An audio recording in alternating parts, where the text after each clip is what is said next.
Well, here we are. We're finally here. Welcome everybody.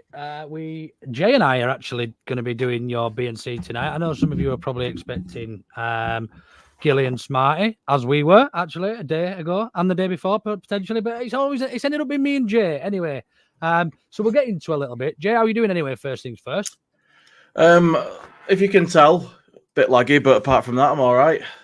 Usual technical shit that happens every time you try to go live on this podcast, but yeah, I'm all right. Apart from that, we won. I'm happy. Good stuff. As everyone probably knows, or the majority of you probably know, I've just jumped straight over from Joe. So thank you very much to Joe for setting this thing up where people automatically come straight over here. But what we'll do, we'll run a bit of an intro and we'll get into a bit of talk about Saturday's game. Let's do it. Hi, this is Don Matteo, and you are listening to the Orta Know Better podcast. Let's do this.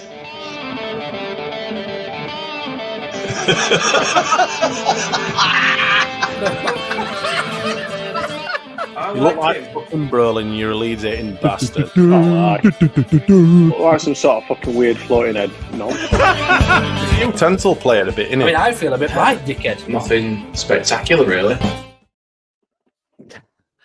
First things first, couple of comments before we get started. Jay's managed to get on the step ladder.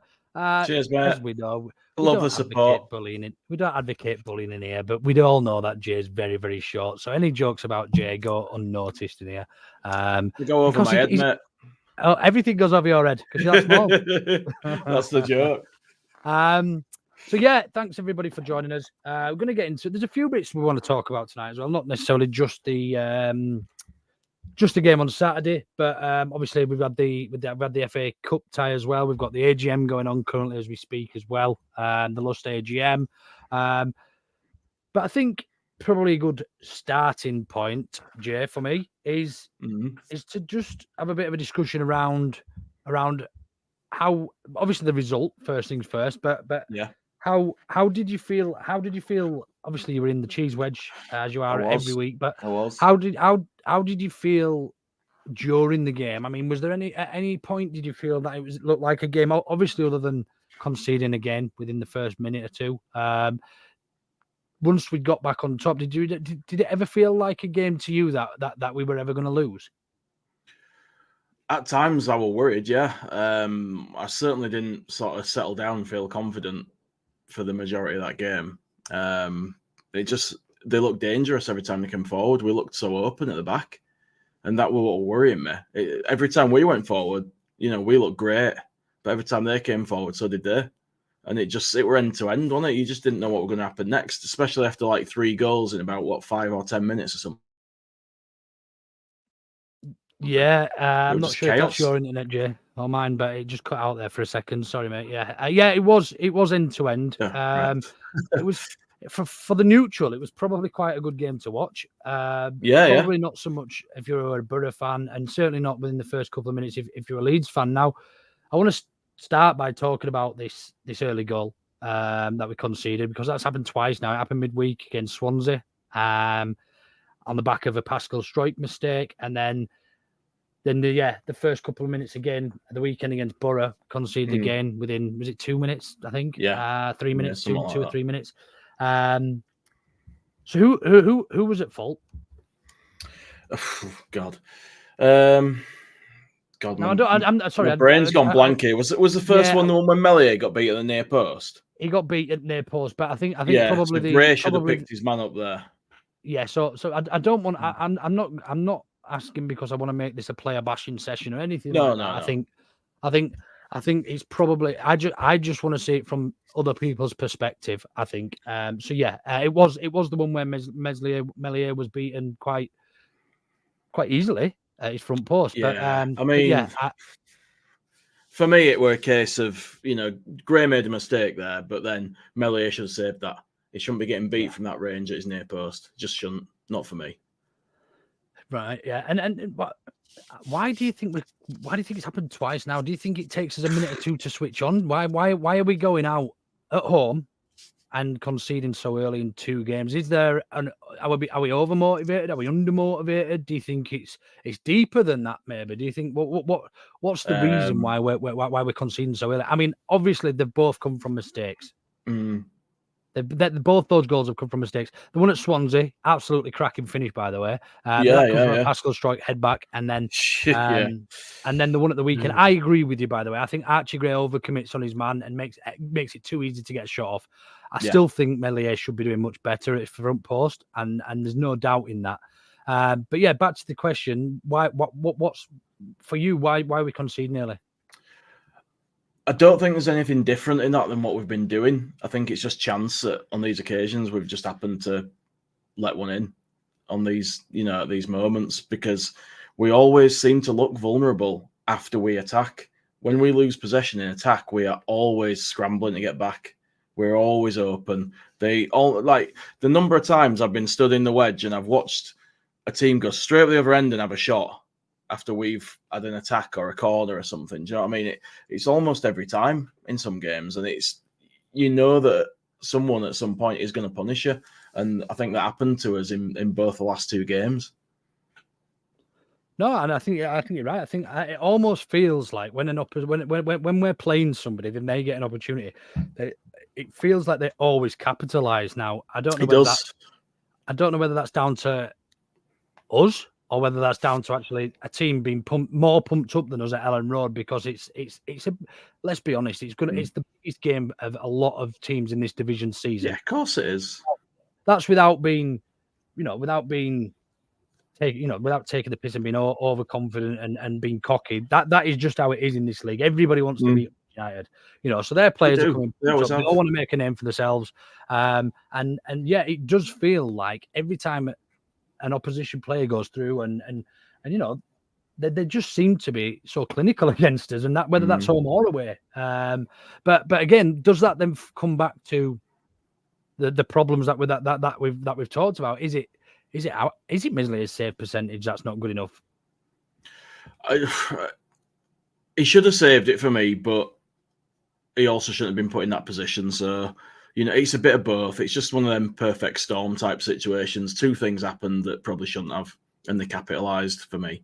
He might save that next time. He might not.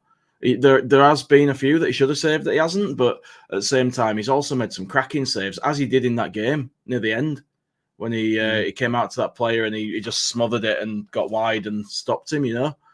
That were another moment when they could easily have scored, and for me, it kind of made up for that first one. Did he get a touch on that before it flicked onto the post then? Is that the one you're on about? No, not the post one. No, there was someone. Was it the first half? It was after 3-2. It was after. I think it was after the penalty. I remember he came closer to the edge of the box and he got down and he stopped the shot. Yeah. Yeah. I can't remember when it was. I had it in my head. It was later in the game. No, that was the first half, because it happened down behind the goal I was in, so it's still the first half then. Yeah, no, absolutely vital save. And yeah, I mean, Joe and I have spent and I've forgotten her name. What was the name of the girl's name who's just been on? Evie. Evie. Yes, of course it is. Evie, who was just on with us there on Joe's channel. We spent quite a lot of time discussing this, so I think it's probably worth it getting your thoughts as well. With regards to Meslier, do we think is he our biggest problem at the moment if we were to have one? And is it a problem? Is it even a problem? First of all, do you think I think the first question is, do you think he's improved on last season? Yeah. It was garbage last year. Like last year, you were worried every time somebody had a shot at him. I don't feel like that this year. And while he's not perfect, I think you said this yourself on Joe's show, but we're in the Championship. Who are we going to get realistically that's better than Meslier? Yeah, exactly. I don't think there's anyone out there at this level. I really don't. You might be able to argue for a couple of players at Leicester or Southampton or whoever if you want, but whether they're significantly better than him, I'd dispute that, and whether it'd be worth the outlay to replace him, I'd dispute that. So I don't see the point in it. I think we can get promoted with him, and then we look at that issue. Do you think as a Leeds fan, because we're doing so well, do you think the expectation often outweighs reality? Always. You know Do what we it's get- like do we with get us a lot. little As soon bit- as do we get we- a little bit of a run, we're all like, oh, fucking hell, we're winning league. Next week, we lose a game and everyone's like, oh, it's fucking playoffs. And I think it's only natural because we're doing well. You want to improve in particular areas. Now, if we could improve in one area, I probably would say Meslier would be one of them. But I wouldn't necessarily feel that strongly about it. That I'd make, that'd make a real point about it. But yeah, I think that's probably the case. I think we've probably got to a position now where, the majority, if not all of the team, are playing that well. There's nobody else we can really criticize. So we're just, natural. It's like when I see people sort of clamoring for a number 10 and a left back and stuff like this, and I get that. But for me, it's like, I wouldn't want to drop anybody in that team for anyone else coming from outside. No. I mean, you could argue for Strike maybe because he's been a bit shaky the last couple of games. I could see that. But nowhere else on pitch could I want to see anyone taken out of the side. Like, we get a 10, what happens to Ruta and Pirro? Like, which one of them gets dropped? Do you know what I mean? I don't want to see either of them out of the side. It's interesting. And then if you move Ruta to the wing, you're taking off Somerville or you're taking off Dan James. Yeah. And you can criticise Dan James, but his stats back up what he's done this season. Having a cracking season. But yeah, it's interesting you say Strike because so between our fan base, what I've seen from social media over the last day or two is people criticising Strike and Meslier. But we've somehow still got the third best defensive record in the league, even though we've apparently got the fourth worst goalkeeper and a bit below par centre back in Strike. How can those two have any correlation? How can we have the fourth worst, according to the data, is what somebody's told me, have the fourth worst goalkeeper and a poor centre back, but still have the third best defensive record in the league? It doesn't add up to me. And for me, it's like there are issues that you start picking at when you're not winning. Do you know what I mean? Yeah. When you're winning, you all right, have a little moan. He could have done this better. He could have done that better. But you don't start fucking around with it when you're winning. Not for me. No, and I completely agree. I think somebody just mentioned it there. Justin Thomas had just mentioned he's had a double hernia operation. He came back ahead of time. Yeah, I was going to pull the comment from Andy Aylor up who said the same thing. And I was just going to say, if that's an issue, he shouldn't be playing. So if he is playing, for me, then it can't be an issue. If it is, he shouldn't be there. We were all clamoring for his return when Cooper made mistakes and when was it Rotherham? We drew 1-1, and I think he was on the bench and came on for the last few minutes because I think did Cooper pull up in the last minute or something? Was it that game or was it the game before? I can't remember. I mean, memories because it was Swansea when he did the shit header, wasn't it? Yeah. But now he's back in the team and he's made a couple of errors. It's very difficult to have a balanced view on everything as a Leeds United fan because there's so many people, and there's such an echo chamber, and it's one extreme or the other. You very rarely get a balanced opinion where actually you recognise that actually Meslier has improved on last year, no matter what you said, because he's not conceding. He's not conceding goals that he would. The save at Leicester alone shows improvement. The one I was told he's made one important save this season, and I named the other without even thinking. I said he made one very important save on Saturday. So it sort of almost immediately dispelled that argument and that narrative. But it's a bit stressful. One thing I can't get my head around, Jay, is you used to be very negative about everything. And I get it, but I don't understand how, being in the position we're in, and I was ridiculed for this, saying we've won 6 out of 7 and drawn 1 out of 7. Out of the last 6, we've won 5 and drawn 1, I think, or something like that. Yeah. And somebody criticised me for saying we've won 5 and drawn 1. You can't have a negative opinion or something like that. And I was like, what is there to be negative about when things are working and you're winning games? I don't get it. Tell me where was your thought process at when you were negative about everything? Granted, we were a lot shitter then. What is this during the relegation season? It was during the 2 seasons when I was just fed up, mate. I was fed up because we were playing shit football. We had shit managers. We seemed like a club that didn't have any direction. We were like a rudderless ship, and we just had these players we'd brought in because there seemed to be just whoever Victor Orta could find. And the whole thing was bullshit, and the whole outlook of the club is different now. Like just last week, we had that story from Phil A or whoever it was about how the 49ers are putting more management structure people in place. We've got Nick Hammond staying. Farker's well happy with him. It's just it's night and day. Since they've took over, they've put the proper sort of blocks into place, and they're putting the right people in the right jobs, and it just feels like a different club. And even if we didn't go up, I wouldn't feel as negative as I did last year, because I'd be like, all right, we'll go again and we'll do it better next time, because we're improving as a club, not just as a team. And that makes me happy. I feel like we're moving the right way. Just specifically, I mean, I don't want to spend too much time on the Meslier thing, but I've seen some really, really good comments here around Alison says here the goalkeeping coach we had was Marcus Abad. Now we obviously brought Ed Wootton in, as his replacement. Marcus really bad.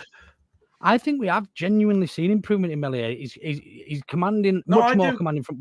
We don't. I mean, we continue don't boot it out every time either. No, he's very, very composed, and he makes the right passes. He's punching, as Joe sort of enlightened me on this one. But I had noticed, but he's punching with authority, so he's getting something on it. It's not, before where he's go up and he'd drop it. I was going to mention that. Box. Yeah, you look at the Harry Kane goal. It comes out with two hands, doesn't he? And proper launches it. And it clears his lines, and it clears that period of pressure. There's still times you'd rather he catch it, but if he's got it out of the box, he's done his job in that moment for me. Yeah, absolutely. And then Scooby, who makes a fantastic point, and perhaps most importantly, his defence, which includes Ampadu, because he's a defensive midfielder, has faith in him, and he has faith in them. Look, I think there is a lot to be said in terms of where we are with the third best defensive record is because of the defence. But we've got to give him credit where it's due. He's not. Yeah, we have. Yeah, there was times last season, the season before, where he's cost us points and games. Whereas 100%. Actually this season, so far, I can't think of a game where he's cost us. He's cost us a couple of goals, been beaten at the near post. But yeah, he single-handedly won us the 3 points rather than one at Leicester, which gave us obviously a bit more of a catch up on them as well. So yeah, Scooby, spot on with that. I'm happy with what he's doing. There's, like we say, there's stuff that haven't been perfect, but I'm happy with what he's doing. There's anybody you could pick one or two things that are not doing quite right, but overall, he's doing a good job, and he's doing a better job than last season, and that'll do for me. I think so. I think you're right. Really, really quickly then. Bremner's Ghost, his little lad says hello. Hello, Bremner's Ghost, little lad. And with that in mind, we have got our special guest this evening. We're going to welcome Alfie, and some of you might know Alfie. Looks primed and ready to go. Yeah, Alfie is now the unofficial Leeds United. What was it? What do we call him? He's the good luck mascot, isn't he? Is our good luck charm. Yeah, good luck charm. Good luck charm. Yeah, the unofficial one. He's now been. We'll get him in anyway. We'll have a bit of a chat with him. Good evening, Alfie. Good evening. How are you doing, mate? All right. Yeah, I'm doing good. Thanks. Now then. Good. You're like a lucky rabbit's foot, you.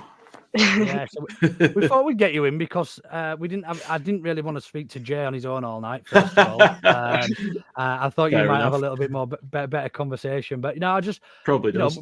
How do you feel? First things first, obviously, your dad's tweet's gone a little bit viral. You've been mentioned on the Square Ball about your imperative record of visits to. Does that include any away games, Alfie? Does it? No, I ain't gone to an away game. I haven't. Okay. Gone.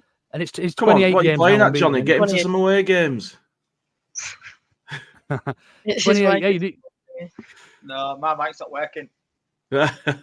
No, that's fine. So 28 games unbeaten. How does it feel? I mean, you don't know how it feels to go to a Leeds loss, so it must be quite nice being a Leeds fan in all at minute. Yeah, I'm quite surprised that it's gone out through the Prem as well, because we didn't win a lot of games in the Premier League, did we? So. I'm just surprised that That's amazing, actually. That he went through the Prem as well. It's quite the shock. Can we get this man a season ticket? Yeah. Which is your favourite win so season far, ticket. That's what we need. Favourite game? Yeah, we're favourite win. I like the Watford one quite a lot. I think that was good. Yeah, it was sunny as well. complete performance so far this season. I feel that one. Did Yeah, we win it was. 3-0 against 3-0. Watford? Was it? 3-0. Yeah, Yeah, clean it was. sheet and everything else. But right then, let's better chat with you about this weekend's game. Actually, now we've introduced you properly, and you're now Twitter fair. Oh, you can follow Alfie. Actually, he's now got a Twitter account, hasn't he? What's your Twitter, Alfie? It's got quite a lot of numbers at the end. Oh, is it? So... Well, what I'll do is I'll type if I'll find it in a minute and I'll type it into the chat so people can go and follow you and follow your story and that, and hopefully continue the run. And yeah, you can be Leeds unofficial. You never know, you might become official. They might start wheeling you out and that before a game, and just like shaking you and that over the goals and making, putting a little spell on them, like Sage in the ground carrying round. Yeah.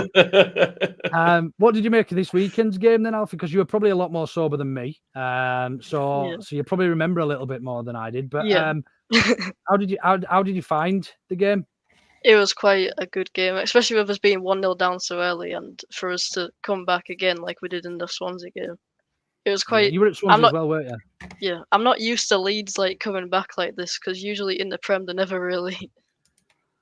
They didn't really come back when 1-0 down, did they? So I'm happy that they're doing it in the Championship.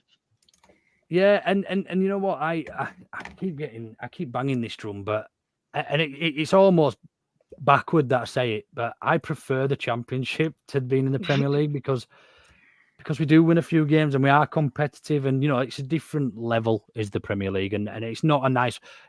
The position we're in now, where we've only seen, I think Leeds have only lost 4 games this season. One of them was in the Cup to Salford. 3 games in the league so far out of, is it 18 or 19 we've played now?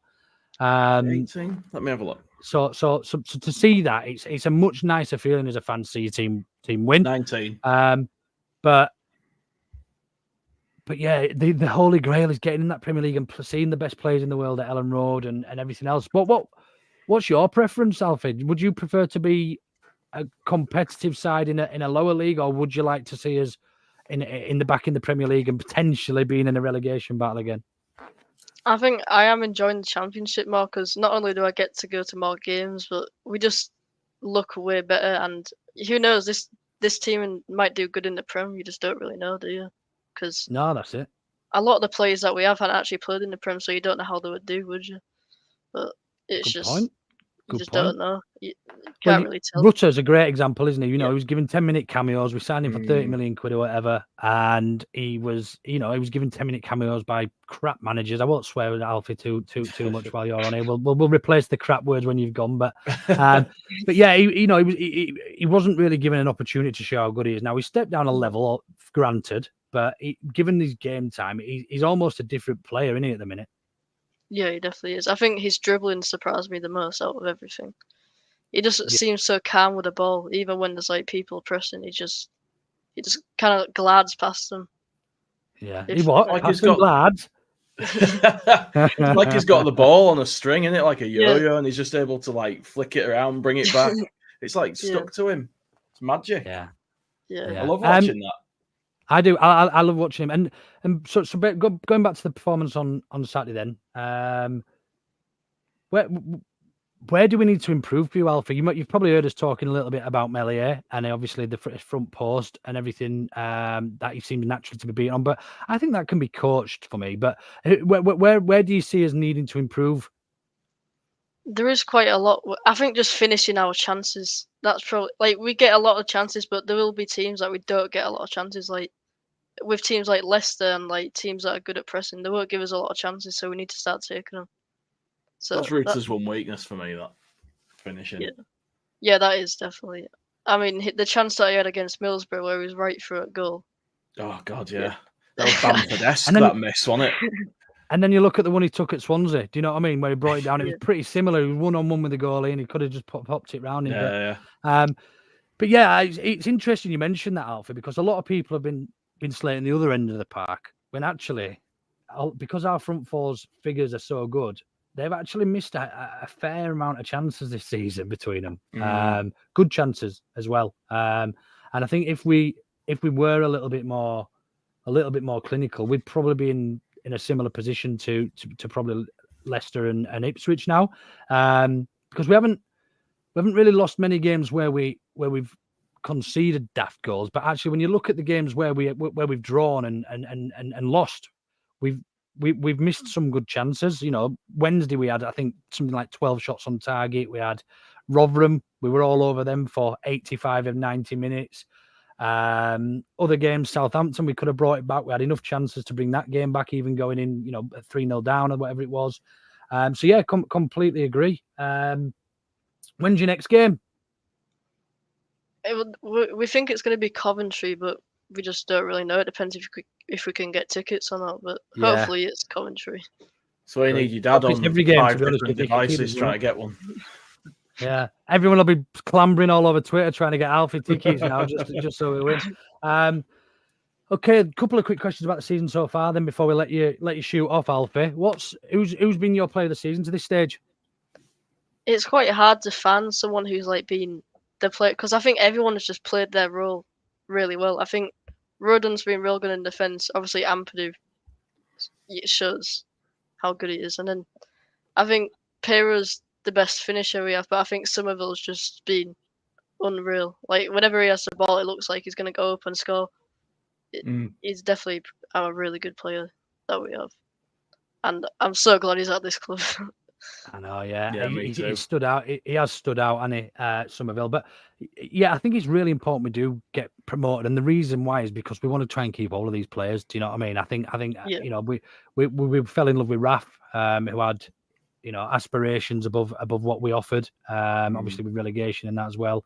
But yeah, the good players that you want to watch week in, week out mean that you've got to be able to pay them and offer them a package, I suppose, that includes Premier League football. So yeah, I think it is really important that we do get promoted this year, which I still think we will. But yeah, Somerville must have ambitions of international football as well. I'm surprised he hasn't. I am, because I don't think they've got anyone significantly better than him. Well, because Justin Kluivert in the squad. Justin Kluivert plays at Bournemouth, and he's played for Holland, hasn't he? So yeah. So how do you see the rest of the season, Alfie? If we continue at this rate, do you think we get promoted automatically? Do you think we're going to make playoffs, or what? Where's your head at the minute? I think we just need to start being more consistent, because like if you look at Leicester, they don't really lose to easy teams. Like, we've lost to Stoke when we should have won. We drew with Rotherham when we should have won. So I just think if we start like becoming more consistent, we could get promoted. That's just a Leeds thing, I'm sure it is, because it's gone on for years. Yeah. But I think when we get Ipswich, and I think we'll beat them. I think we will, because we did really good against them when we played them away. So I think if we can close the gap between them and we can maybe get second. I don't think we'll necessarily win, but you never know. Still a lot of games to play, so you just don't know. Yeah, a lot of love for you in here, Alfie, from Andy. Top level analysis from Alfie, putting me, Jay and I to shame tonight. That's it. Don't worry, Andy. We're going to replace Carl with him. Yeah, spot on. I think I've really enjoyed it. I enjoyed having you on. So yeah, I think probably for me, I hope to see you at more games. I don't think you'd ever have to buy a beer in the Peacock from now on, anyway. So that's it. I think whatever we're winning, people will you'll have a dark fruits on tap. Getting carried round outside at Peacock after the next game, won't I? Alfie, just before you go, hang on. That's why I ask him a question. Go on. What position do you play, Alfie? I don't really play football, but when I do, I like to play in defence. I like playing in defence. Fair enough. I was going to say we have to wait to see you in Leeds team, but if you're not a massive footballer, then fair enough. We'll let you off. I've started playing a lot more though, so just be good luck, man. Stop getting him interested in football, Jay. Won't be able to get to games. Christ. Wicked. What was I just asking? Is that square? You're asking about his Christmas jumper, yeah. Yeah, this is the square ball. Nice. Comes on here wearing another podcast's bloody jumper. Do you know what I mean? Well, hey, you need to get him an OKB t-shirt, Jay. I ain't even got one myself. Wicked. Anything you want to add, Alfie, before we let you shoot off and go get baffed? I know you've probably got a busy day at school tomorrow, have you? Yeah, sadly, I have to go to school. Sound well happy about that. Yeah. Anything you'd like to add, Alfie? No, that's it. No. Yeah. Perfect. No worries, mate. Thank you ever so much for joining us. I appreciate. We really appreciate having you on. Hopefully, fingers crossed, we can get your run up to 29 and 30 before Christmas. Have we only got 2 home games before Christmas? Coventry and Ipswich now. Yeah, Ipswich and Coventry. Yeah. That's all we got. And then from us all, we hope you have a fantastic Christmas and get everything that you've asked for. You've been an absolute great guest for us to have on. Better than your dad, better than Jay. It's not hard, is it? All right, mate. Cheers, Alfie.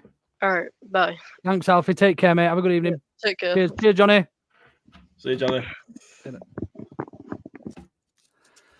Yeah, Carl's fired. Young man. Yeah, Carl's sacked now. I hope they have a great Christmas. Look, what a nice young man. I'm really confident to come on here at that age and be able to just talk, about Leeds United, and I do it well, man. Do you know what I mean? I've asked people to come on, and they're like, "Oh no, I'm not going on a podcast." Oh, nah, he's just not bothered, is he?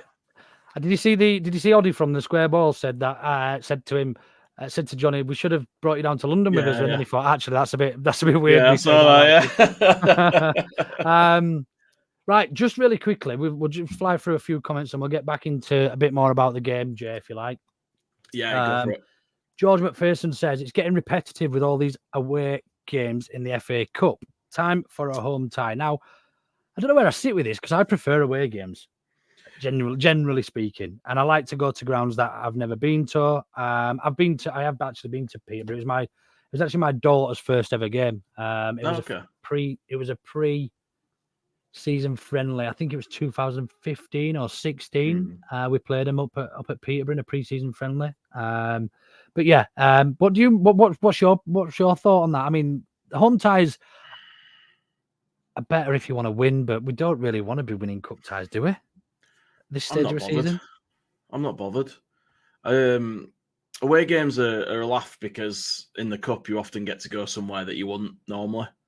Yeah, that's probably the plus for me. But I'm just not bothered this season. I don't care about but the league. I just want to see us get promoted. Yeah. If we've got enough sort of squad depth, I'm happy for other players to play in cup games and try and get them ready to step in when we need them in first team. But that is literally all I want the cup games for, to keep players fit and warmed up, ready to step in. That's it. I'm not bothered about how far we go or who we play or all like that. It's just an extra thing that we don't need for me. Yeah, look, I think it's the least of our worries, and we've obviously got priorities this season, and the priority isn't to get as far as we can in the cup and try and get a cup draw against Scum away and beat them. Do you know what I mean? I would much rather get promoted than beat them in a one-off in me too. In the league in the cup. So it's all right singing songs about kicking them out of the cup, isn't it? But when they're in Champions League and we're in Championship, it's just not the same, is it? I want to be up there. Yeah, no, exactly. Andy says it's 13 away cup ties in a row now. It's record breaking. Now, I've just seen an odds on this, and the odds were, if you were to bet on Leeds getting 13 away cup ties in a row, 8,192 to 1. So for every pound you put on, you would win £8,000, over £8,000. It's insane, isn't it? It's just insane. How does it happen? Well, it's flip of a coin, isn't it? It's almost like flipping heads 13 times in a row. It is. Or tails 13 times, however you want to look at it. That's exactly pretty much what's happened. The balls have been picked out at the way end 13 times in a row. It's just can you imagine if you went into a casino and you had a few quid on roulette and goes red a few times and you think, fuck it, it's got to go black sooner or later. So you start banging a bit more on to make about what you've lost and make a profit still. You could end up spending a fortune if it went down that route 13 in a row. Do you know what I mean? It's just that kind of thing you just don't expect to happen, do you? The chances of it, like you say, it's ridiculous. But I really don't care about the cup. I don't give a shit. You know what? I feel a bit differently about it. I do like the cup and I do enjoy it, but I just think when we've got other fish, bigger fish to fry, which is ultimately promotion. I think we've got. We've got to be realistic, and again, it goes back to that realistic versus expectation. Do we realistically want to get promoted this season, and would playing a strong side in the cup potentially hinder that? the expectation is that potentially, it only takes That's one. The problem, isn't it? And these lower league teams, they don't fuck about. They're quite happy to put a foot in on your superstar, make a name for himself. It's a different. The lower you go down the leagues, it's a different sport. So you get some grizzly bastards who are jealous and angry and want to punish you for doing better than them. Exactly. So yeah, for me, it's very much. It's very much. Let's play a weekend side. We're probably going into a little bit of main pod content here, aren't we? We probably are. We're in a bit of a danger of going into that, but let's go back to the game then. So obviously 3-2 win. We controlled the game in the majority, although they look very, very dangerous on the break for me. I think that's probably a fair assessment. Would you say? Yeah, I'd agree with that. There were never a moment where you didn't think we were going to come out of the game with something, but you didn't know what we were going to come out with, whether it was going to be a win or a draw. I didn't ever feel in danger of losing, but I always felt like they could score when they came forward. Do you know what? When we conceded that, I was nervous. Yeah, but do you know what? It were a bit like it's so early. Don't matter. It's just like it didn't happen to a degree. Do you know what I mean? We just cracked on, and I did want to say we do. Yeah, I did want to say though, like for Archie to potentially be at fault for that first goal, and then to go on and play the game that he played. There's just massive character-wise. It just shows what he is, like what kind of person, what kind of pro he is. At 17-year-old, like my head would be gone. I'd be like, oh, fucking hell, oh, shit. And then I'd start overthinking stuff. And then I'd probably go 2-footed through someone and do something fucking stupid. Yeah. And I was going to come on to actual individual player performance. I don't think I don't remember anybody really having a bad game. I mean, Rutter missed a chance, if you want to call it that. Well, it was a chance, but if you want to call that but he still had a really good game all round.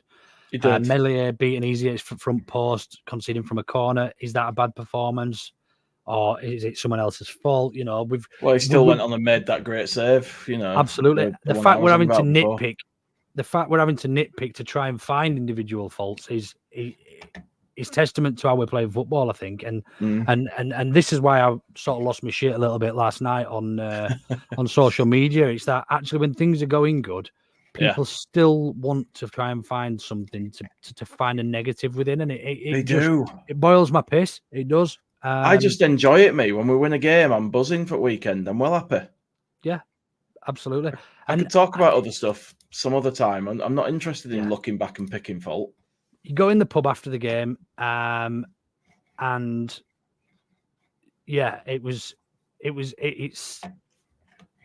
you go into the pub after a game and you're talking about the 3-2, the win, the 3 points. That's all you care about, innit?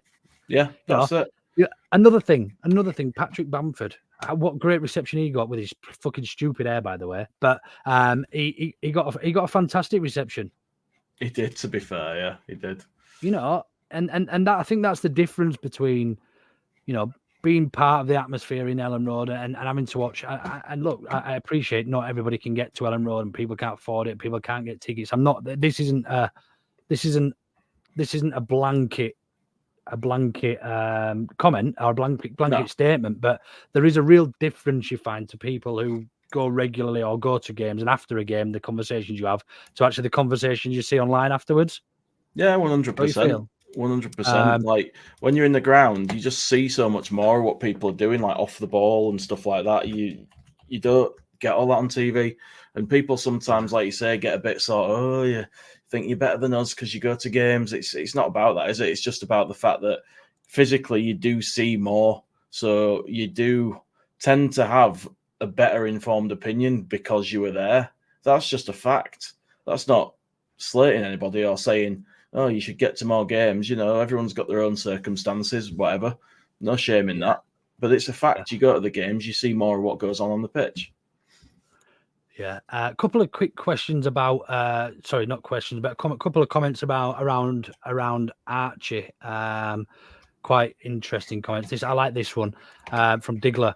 TC, if Archie wasn't so young, he'd be captain material. I think he still will be captain material. I think he is captain material. That you can get that from a player. He leads from example, and I think with confidence he will become more vocal as well. And it leads me on to the next comment actually, from Scooby about Archie giving their lad a shove, then walking off.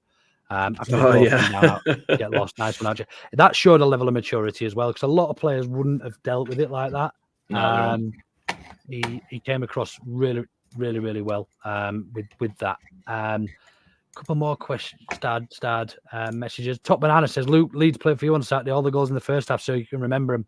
Yeah, could say that. I think I was on my way by half time, but I'm not surprised. I didn't even see you. No, you didn't. Did you not even before or after or anything? But I was in the pub. Skip, Slim Shady missed a good chance. Do you think he missed a good chance, or do you think he made a? Do you think it was a good effort? I thought. Do you remember the header second half? Yeah, I do actually. It was a good effort. You were unlucky not to score that one. I thought keeper did well. Very unlucky. He misses stuff and it's shit, but that were a good header. Yeah, I felt he climbed well. He got above his man, and on another day we're probably celebrating 4-2 there. Yeah, I'm now calling him Slim Chance of a Goal. Slim chance of a goal. One thing that didn't mention with Joe actually that's worth noting. What did you think of the atmosphere on Saturday? I felt that was one of the best atmospheres for a long time on Saturday. Tom Rogers has just asked. Good, actually. yeah. Oh, sorry, no, he hasn't. No. Paul Brennan said atmosphere seemed electric. He was listening on the wireless. I thought it went flat a couple of times, but only for a few minutes. The rest of the time, it was good. It was good. Do you think that was because Boro were quite a good fan? Because they were quite loud. They were decent. Yeah, and we do, as we said before, we tend to. It never used to be like this, but nowadays we tend to buzz more off the away fans. Give them shit and that sort of that's the foundation for our chances is in response and everything else. But it did feel much better than it has done in some games recently. Certainly, from what I understand, I wasn't there, but Swansea was awful midweek. But midweek it wasn't great. Nobody's on the piss. People got work next day. The kids. There's a lot of kids there. So you go to a pub after, there's nobody there. It's like everyone's just like in and out. Do you know what I mean? They just want to go watch game, go home. It's not like people have been out for an hour or two and had a pint beforehand. It's just different, isn't it? Yeah, I completely agree. Right then, let's talk about the squad quickly, and we'll start having a few more comments and stuff. But the team then. So obviously, the team was as to be expected. Just want to talk quickly about your view on the substitutions. Were they made too late? Do you think Farker got it right? Were you surprised not to see Spence? I were a little surprised not to see Spence. I thought he may come on with about sort of 10 minutes to go, somewhat 15 minutes to go, fresh legs, and possibly, just get him integrated into the team a little because he's not played yet. I don't think that you can drop Archie for him at the moment, but I did expect him as a sub, yeah. I guess there may have been a possibility of Spence or someone like that coming on had they not made the changes they made after the red. And I thought it was surprising when they took off their number 9 because he were great. Yeah. He missed a couple of good chances though. He was a good player. He was a handful. He was. Did he score their first goal? Was that number 9? He did, yeah. He did, yeah. But I didn't have a problem with our subs because ultimately we won the game, and we saw it against Huddersfield. Trying to save legs and take people off too early, it can backfire sometimes. And I didn't think that game was controlled enough, let's say, to be saving legs at any point early on. Did the sending off make things more difficult in terms of Farker's decision to make substitutions, do you think? Or do you think it made it a bit easier? I think it probably made it a bit easier, to be fair. It were them then that were chasing. It were them that were on the back foot. Somehow they still managed to outnumber us on an attack late on, but less said about that, the better. But I don't think that there were anything wrong particularly. Had something happened, then you'd be like saying, "Oh well, this happened," or they could have done that, or whatever. But we won game. For me, if we win game, then everything's all right. You can pick fault and say it could have been this, it could have been that, but nothing bad happened. He got it right for me. Yeah, I'm in agreement. I think when the game's a bit edgy, and they were down to 10 men. There's always that danger that that they're going to get another chance. And I think for me, if he'd made changes too early, and we'd drawn that game, he would have been lynched for it. Yeah, he'd have been slaughtered for it. It'd have been very easy. It's very easy to pick faults in something when it hasn't worked. But ultimately, that we got the result on Saturday. I think obviously the result's always going to come first under Farker. One thing that does surprise me, Farker's style. We all knew or expected to be possession based and control the majority of possession, but there's been lots of games that we haven't. I mean, Swansea in the first half, we didn't at home. Even Boro, I think we probably did a majority of Boro, but there's for that to be his is it modus operandi or whatever you say? Oh yeah, is that right? Modus operandi, yeah. Modus operandi. For that to be his, his bread and butter is to try and aim for 100. I mean, he says 100% possession. It's never ever going to happen. But that's no one's getting that. No, we do seem to be playing a little bit more freely, and we're seeing the odd long ball, which we saw from Ampadu, and we saw it a couple of times at the weekend. We saw Meslier go long a couple of times when the short passes weren't on. So, do we think we've seen a bit more of a transition in his style this season? Because actually a lot of teams do play a high press now, and whereas before there was only a few teams did it, but because they're playing that, then sometimes that is the on ball, that is the out ball. I think he's probably evolved a little bit in his tactical decisions. It's when he's come here with an idea, and I think like we've seen, especially early on, that it's quite it is possession based, patient build up, just pass it back and forth until there's an opportunity to move it forward, and it's frustrating at times, and whatever, it's his way, and it has worked for us. But in those games like that, we've seen a shift where I think he's probably sat there thinking, you've got a guy with the pace of Dan James, and you've got a guy that can bring a ball down like Orta. So if you can't go through, go over. And it's worked. When you ping a ball down wing and it's a poor fullback versus Dan James, he wins nearly all of those balls. There's not many as quick as him, especially when they're sort of, they're facing this way and coming back and then having a turn, and he's already off. And it's a great tactic. If you can't get through and they're doing a low block or they're doing a high press or whatever, you adapt around it. And I think he's found a way with the players that we've got that works. And I'm happy to see that, because somebody who just sticks to one principle, whether it works or not, is destined to failure eventually. Yeah, I mean, one thing worth noting is that, I mean, with regards to the substitutions and the changing and the style and everything, one thing worth noting that our best or our most loved manager in recent history was very much never made changes if he never to make them, never needed to make them. And always played the same style. So it's very difficult to please everybody. We used to play games where there were no subs. Yeah, it's mental. Yeah. So yeah, I mean, for me, very, very happy with the performance overall. I'm not going to go into speaking around Blackburn or anything like that, because I'm sure we'll cover that on the main pod tomorrow night, and it'll give the lads something to do, I suppose. I'm going to that one. You are going away to Blackburn, are you?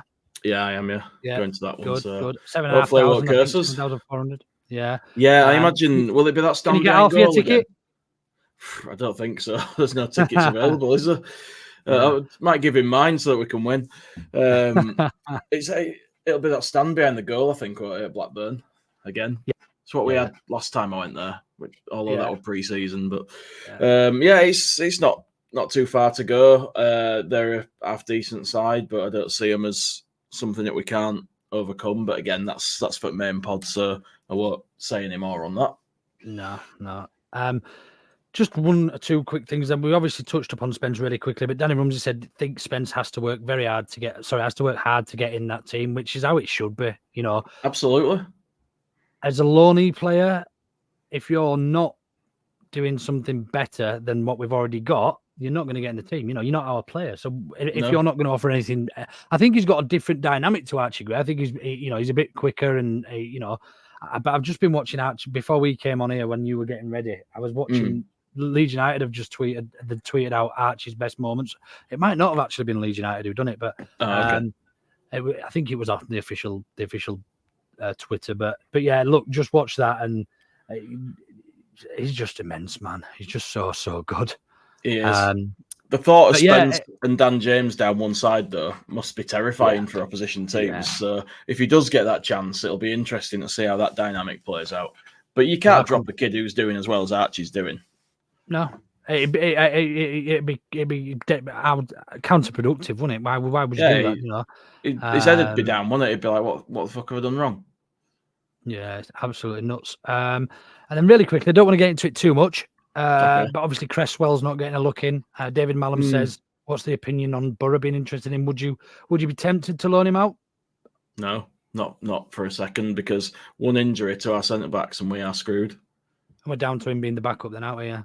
Yeah, you need 4 centre backs. For me, after Stroike's last couple of performances, I'd be tempted to give him a shout.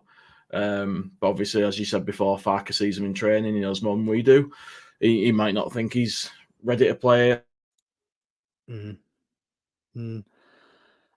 no, I think that's fair. I think that's fair. I wouldn't be looking to loan him out, but I mean, you don't know what noise he's making with Ellen Road as to his.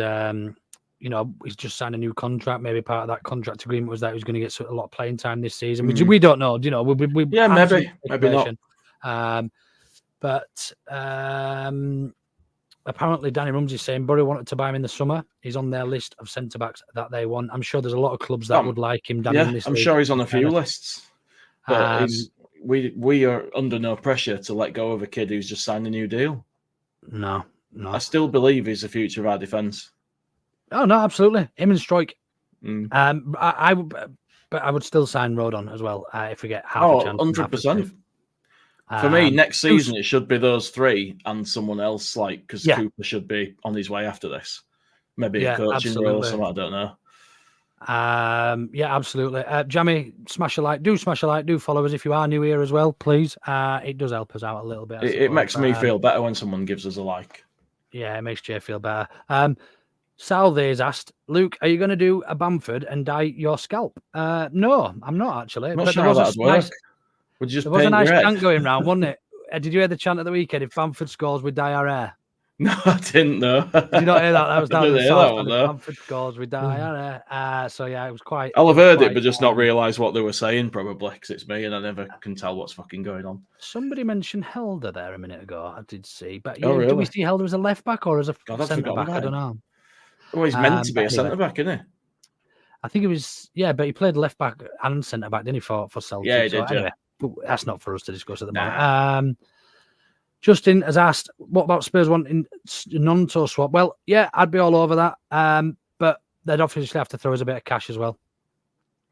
I'd be reluctant to let him go, but if that gets us Rodon, then I feel that we have as good, if not better, options on the wing, whereas in centre defence we don't have better options than Rodon. So we'd probably get him back on loan as well till the end of the season, wouldn't we? Would probably, if we agreed to swap those money, we'd probably get Nonto back on loan till the end of the year.